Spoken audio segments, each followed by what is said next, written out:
Hi friends, ఈరోజు నేను కూరగాయలతోటి సాంబార్ పెడుతున్నాను. ఇవ్వండి, కూరగాయలు ఇలా కట్ చేసి పెట్టుకున్నాను. ఒక ఉల్లిగడ్డ, 2 టమాటా, ఆలు ఒకటి వేసుకున్నాను, కొద్దిగా సొరకాయ ముక్కలు వేసుకున్నాను, 2 మునక్కాయలు ఇలా కట్ చేసుకున్నా, క్యారెట్, పచ్చిమిర్చి చీర్ చేసుకున్నా.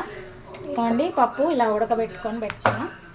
ఇది నిమ్మకాయ అంత సైజు చింతపండు నానబెట్టుకున్నాను. ఎండుమిర్చి, ఎల్లిగడ్డ కచ్చాపిచ్చ దంచుకున్నా, తాలింపు గింజలు. ముందుగా స్టవ్ వెలిగించుకుంటున్నాను. గిన్నె పెట్టుకున్నాను, కొద్దిగా పెద్ద గిన్నె పెట్టుకున్నాను. సాంబార్కి ఆయిల్ వేసుకుంటున్నాను. సాంబార్కి సరిపడంత ఆయిల్ వేసుకోవాలి, అది సరిపోతుందన్నమాట. ఆయిల్ కాగింది. ముందుగా నేను తాలింపు గింజలు వేసుకున్నాను, 1 స్పూను. 3 ఎండుమిర్చి కూడా వేసుకుంటున్నాను. ఎల్లిగడ్డ వేసుకోవాలి.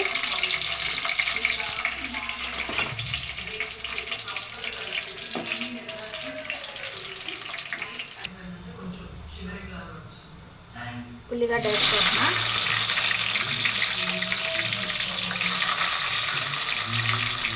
పచ్చిమిరపకాయలు ఇవి కొంచెం వేగనివ్వాలి. కొద్దిగా కరివేపాకు. ఉల్లిపాయలు వేగేటప్పుడు కొద్దిగా సాల్ట్ వేసుకోవాలి.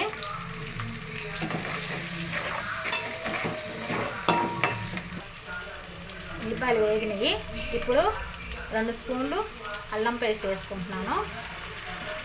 అల్లం పేస్ట్ కూడా కొంచెం పచ్చివాసన పోయేలాగా వేయించుకోవాలి. అల్లం వేగిపోయింది, బాగా మంచి స్మెల్ వస్తుంది. ఇప్పుడు కట్ చేసి పెట్టుకున్న కూరగాయలు వేసేసుకోవాలి.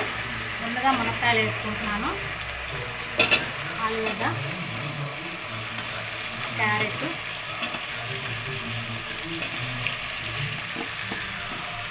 ఇవి బాగా కలుపుకొని సొరకాయ ముక్కలు కూడా వేసేసుకుంటున్నాను. ఇవి కొంచెం లైట్గా మగ్గనిద్దాము, కలుపుకోవాలి.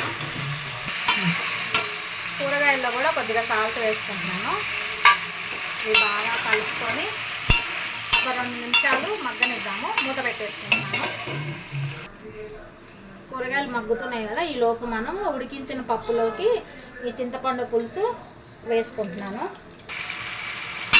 కూరగాయలు కొద్దిగా లైట్గా మగ్గినాయి కదా, ఇప్పుడు నేను ఇందులో పసుపు వేసుకుంటున్నాను. ఒక హాఫ్ స్పూన్ వేసుకున్నాను. ఒక 2 చెంచాలు కారం వేసుకుంటున్నాను. అలాగే టమాటా ముక్కలు కూడా వేసేసుకోవాలి. ఇలా కొద్దిగా సాల్ట్ వేసుకున్నాం కదా, ఇప్పుడు కొంచెం సాల్ట్ వేసుకుంటాము.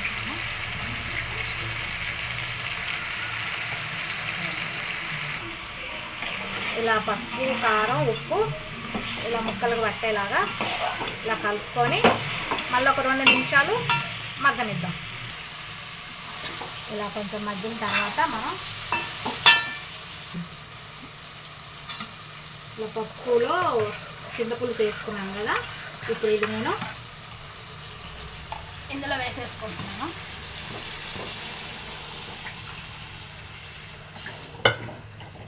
ఇలా వేసుకున్నా,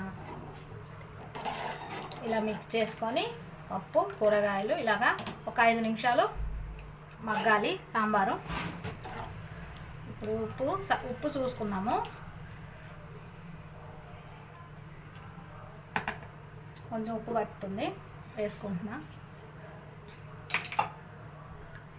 కలుపుకొని ఒక 5 నిమిషాలు పప్పుచారు తెరలాలన్నమాట. మూత పెట్టేసుకుంటున్నాను. సాంబార్ మూత తీసుకుంటున్నాను, బాగా మసులుతుంది.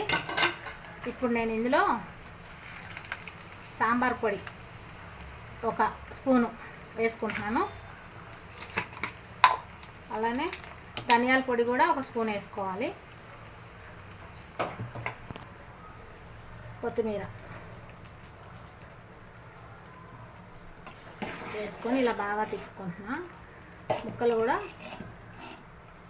ఉడికిపోయినాయి, మంచి స్మెల్ వస్తుందండి సాంబారు. ఒక 2 నిమిషాలు ఇలా మరగనిచ్చి స్టవ్ ఆఫ్ చేసుకుందాము. కొంచెం ఇంగువ కూడా ఇలా వేసుకుంటున్నాను.